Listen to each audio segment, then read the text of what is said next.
السلام علیکم ورحمۃ اللہ وبرکاتہ۔ نحمدہ و نصلی علی رسولہ الکریم، اما بعد، اعوذ باللہ من الشیطان الرجیم، بسم اللہ الرحمن الرحیم۔ وَإِذَا سَأَلَكَ عِبَادِي عَنِّي فَإِنِّي قَرِيبٌ أُجِيبُ دَعْوَةَ الدَّاعِ إِذَا دَعَانِ فَلْيَسْتَجِيبُوا لِي وَلْيُؤْمِنُوا بِي لَعَلَّهُمْ يَرْشُدُونَ۔ مختصر حمد و ثنا اور صلاۃ و سلام کے بعد، سامعین محترم، آج کم و بیش ہم میں سے ہر شخص اس بات کا شکوہ کرتا ہوا نظر آتا ہے کہ اس کی دعائیں قبول نہیں ہوتی۔ وہ اتنے عرصے سے اللہ تعالیٰ سے دعا کر رہا ہے، یا وہ اتنے عرصے سے بیمار ہے، اسے صحت یابی اور عافیت نصیب نہیں ہو رہی، یا وہ اتنے عرصے سے یہ دعا کر رہا ہے، اب تک اس کی دعا قبول نہیں ہوئی۔ دعا کی عدم قبولیت کا کم و بیش ہر شخص جو ہے وہ شکوہ کرتا ہوا نظر آتا ہے۔ آخر وجہ کیا ہے؟ دعاؤں کے عدم قبولیت کا سبب کیا ہے؟ جبکہ اللہ سبحانہ و تعالیٰ کا بالکل واضح حکم ہے، ادعونی استجب لکم، مجھ سے دعائیں کرو، مجھ سے مانگو تو صحیح، میں تمہاری دعاؤں کو صرف سنوں گا ہی نہیں بلکہ قبول بھی فرماؤں گا۔ اور فرمایا وَإِذَا سَأَلَكَ عِبَادِي عَنِّي فَإِنِّي قَرِيبٌ، میرے بندے میرے متعلق آپ سے پوچھیں تو آپ ان سے کہہ دیں کہ اللہ سبحانہ و تعالیٰ تمہارے بہت قریب ہے۔ کتنا قریب ہے؟ وَنَحْنُ أَقْرَبُ إِلَيْهِ مِنْ حَبْلِ الْوَرِيدِ، فرمایا تمہاری شاہ رگ سے بھی زیادہ ایسا وہ سمیع اور بصیر اللہ رب العالمین ہے، ایسی وہ عظیم ذات ہے جو سمیع بھی ہے، بصیر بھی ہے، وہ اپنے بندے کے ہر حال سے واقف ہے۔ حتیٰ کہ اللہ سبحانہ و تعالیٰ کی شان اور اس کی عظمت کو آپ اس حدیث سے پہچان سکتے ہیں کہ نبی علیہ الصلاۃ والسلام نے ارشاد فرمایا کہ اللہ سبحانہ و تعالیٰ تو کالے پتھر پر، کالے پہاڑ پر چلنے والی وہ جو کالی چیونٹی ہوتی ہے، کیڑی جسے ہم کہتے ہیں، اندھیری رات میں اس کالے پتھر پہ یا کالے پہاڑ پہ چلنے والی اس کالی چیونٹیوں کی حرکت کو، اس کے چلنے کو بھی اللہ سبحانہ و تعالیٰ دیکھ بھی رہا ہے، اور اس کی آہٹ کو، چلنے کی آواز کو اللہ سن بھی رہا ہے۔ پھر وجہ کیا ہے؟ آخر دعاؤں کے قبول نہ ہونے کے اسباب کیا ہیں؟ اللہ سبحانہ و تعالیٰ عطا کرنے والا ہے، وہ سمیع بھی ہے، وہ بصیر بھی ہے، وہ مجیب الدعوات بھی ہے۔ اصل میں خامی اور کوتاہی ہمارے اندر اپنے خود ہے۔ ہم اپنے اعمال پر، اقوال اور افعال پہ ہم خود نظر ثانی کریں۔ کتاب و سنت کی جو نصوص ہیں اس سے اندازہ ہوتا ہے کہ دعاؤں کی عدم قبولیت کے کچھ اسباب ہیں۔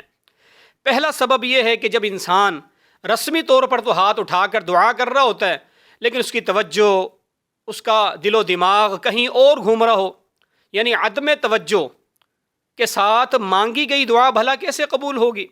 دل و دماغ کہیں ہے، خیالات کہیں ہے، اور ہاتھ اس نے رسمی طور پر اٹھائے ہوئے ہیں، امام صاحب کی دعا کے ساتھ آمین آمین کی صدا بھی لگا رہا ہے۔ یہ عدم توجہ، دل کا غافل ہونا پہلا سبب ہے دعاؤں کے عدم قبول ہونے کا۔ نبی علیہ الصلوۃ والسلام کی ورنہ حدیث ہے، ادعوا اللہ وانتم موقنون، تم اللہ سے جب بھی دعا کرو اس یقین کے ساتھ دعا کیا کرو کہ اللہ قبول کرنے والا ہے، یعنی یقین کی کیفیت دل میں ہونی چاہیے دعا کرتے ہوئے۔ ہمارے دل میں یقین ہی نہیں، جب تک یقین نہ ہو دعا کیسے قبول ہوگی؟ آگے نبی علیہ الصلوۃ والسلام نے فرمایا وَاعْلَمُوا أَنَّ اللَّهَ لَا يَسْتَجِيبُ دُعَاءً مِّن قَلْبٍ غَافِلٍ لَاهٍ، اور یقین کر لو اللہ اس شخص کی دعا قبول نہیں کرتا جس کا دل غافل ہو، توجہ نہ ہو، رسمی طور پر ہاتھ اٹھے ہوئے ہیں اور دل و دماغ میں خیالات کہیں اور ہیں، کہیں اور پہنچا ہوا ہے۔ اس لیے ادعوا اللہ وانتم موقنون، اللہ کے ساتھ یقین والی کیفیت پیدا کرو، اللہ کے ساتھ حسن ظن کا معاملہ کرو تاکہ اللہ تعالیٰ دعائیں قبول فرما لے۔ ایک اور بڑا سبب ہے، وہ ہے گناہ یا قطع رحمی، رشتہ داری تعلق توڑنا۔ ایسا عمل بھی انسان کی دعاؤں کی قبولیت میں رکاوٹ بن جاتا ہے۔ نبی علیہ السلام کی حدیث ہے لا یزال یستجاب للعبد، انسان کی ہر دعا اللہ سبحانہ و تعالیٰ کے ہاں شرف قبولیت پاتی ہے، وہ قبولیت کا درجہ پا لیتی ہے۔ ما لم یدع باثم او قطیعۃ رحم، فرمایا جب تک انسان گناہ نہیں کرتا، قطع رحمی نہیں کرتا، رشتہ داری نہیں توڑتا، فرمایا یستجاب للعبد، ہر شخص کی دعا قبول ہوتی۔ عربی ہو عجمی ہو، وہ مسجد میں بیٹھ کے مانگے، وہ گھر کے کسی کونے میں بیٹھ کے مانگے، وہ کسی بھی انداز سے اللہ سے سوال کرے، فرمایا وہ شرف قبولیت پا لیتی ہے، بشرطے کہ انسان قطع رحمی نہ کرے، رشتہ داری کا توڑنے والا نہ ہو۔ ایک تیسرا بڑا سبب ہے اکل حرام، حرام مال یا حرام آمدنی کے ذرائع۔ آمدنی کے ذرائع جو ہے اگر حرام پر مبنی ہیں، ناجائز معاملات انسان کے کمائی کے ہیں، تو پھر اس کی بڑی سے بڑی عبادات اور اس کی دعائیں وہ رائے گاں چلی جاتی ہیں کہ اللہ حکم الحاکمین کے ہاں شرط یہ ہے، بنیادی طور پر بات یہ ہے کہ انسان کا کھانا پینا پہننا اوڑھنا بچھونا اور اس کا ذریعہ معاش وہ حلال پر مبنی ہو۔ ایک طویل سفر کا نبی علیہ السلام نے ذکر فرمایا جس کو ہم سفر حج کہتے ہیں، رجل یطیل السفر اشعث اغبر یمد یدیہ، ایک طویل سفر انسان طے کرتا ہے، بال پراگندہ ہیں، بکھرے ہوئے ہیں، یمد یدیہ، اللہ کے دربار میں جا کر، بیت اللہ الحرام میں جا کر اپنے ہاتھوں کو پھیلائے ہوئے ہے، جھولیاں اللہ کے سامنے پھیلائے ہوئے، وَيَقُولُ یا رب یا رب، اور اس کی زبان سے ایک ہی صدا بلند ہو رہی ہے، اے میرے رب اے میرے رب۔ لیکن آگے فرمایا وَمَطْعَمُهُ حَرَامٌ وَمَشْرَبُهُ حَرَامٌ وَمَلْبَسُهُ حَرَامٌ فَأَنَّىٰ يُسْتَجَابُ لِذَٰلِكَ، لیکن اگر اس شخص کا کھانا، اس کا پینا، اس کا لباس اور ذرائع آمدن اگر اس کے حرام کے ہوئے، کہاں سے اس کا یہ سفر قبول ہوگا، کیسے عبادت قبول ہوں گی؟ اللہ کو اس کی اس عبادت کی دعاؤں کی ضرورت نہیں ہے، اس نے اللہ کے بنائے ہوئے قوانین کو ٹھکرا دیا۔